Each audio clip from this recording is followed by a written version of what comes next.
Howdy. Yes, I'm making another one of these, because I wanna. So let's just jump into it with one of the other primordials, and most eldritch of them, the Void. The Void is the endless king over nothingness. He is the one behind everything, the great shadow over the whole world, the primordial who established the current way the world is. He is no god of any religion, but a tyrant with followers. He is the overlord of the abyss. The Void is a being unlike any other, a towering eldritch demiurge that even the gods kneel to. His power is limitless and only rivaled by the other two primordials. Regardless, the Void is swift, cunning, and strong, all to ineffable degrees. Despite his unsettling appearance, he is a gracious host and surprisingly tolerant of the lower creatures. The Void, like his brothers, is one of the most powerful beings in all of Romarius, not only for his sheer ferocity in battle, but also his mastery over nothingness, which is one of the primordial forces. Said mastery means he can command it as if it was just a part of him. Like how someone would control their own hand. With this power, he has the ability to do many eldritch and impossible things.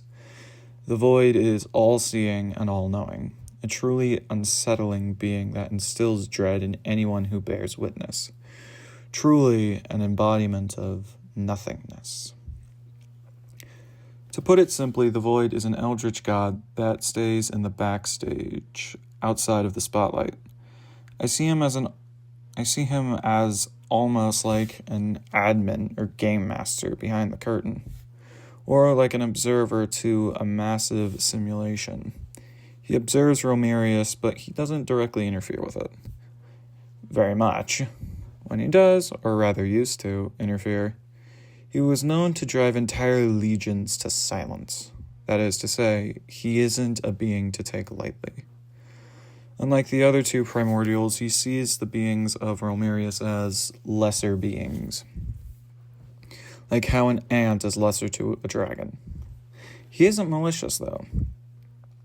His perspectives come from a more experienced and factual place. After all, to an eternal god of the endless expanses, a mortal is a speck, isn't it?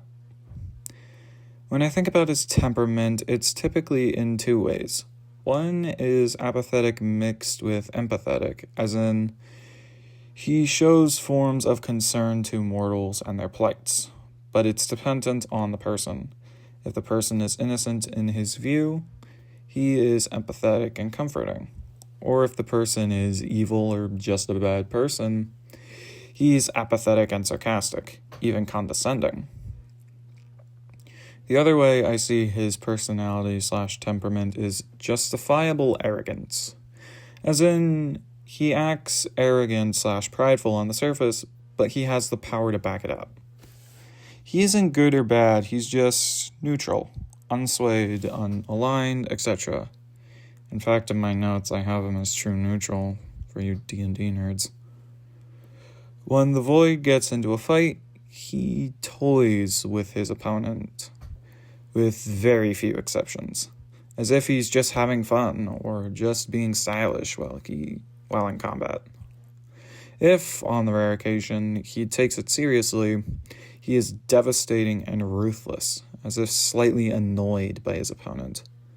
The Void typically fights with two massive swords he conjures from the abyss, or with simple abyssal magics and sorceries, even using abyssal constructs like tendrils or bolts, like a crossbow bolt, in battle as well.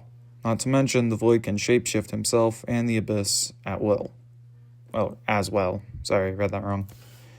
If I had to describe how he would fight, I picture it as control and manic. As in, his attacks are frenzied and aggressive, but with refinement and control.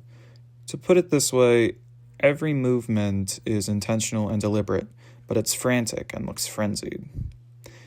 There is a lot to this character, more than just this. For example, I imagine him to have motifs and elements of the oceans and even pirates, and stuff involving that niche, not to mention his slight mischievous side.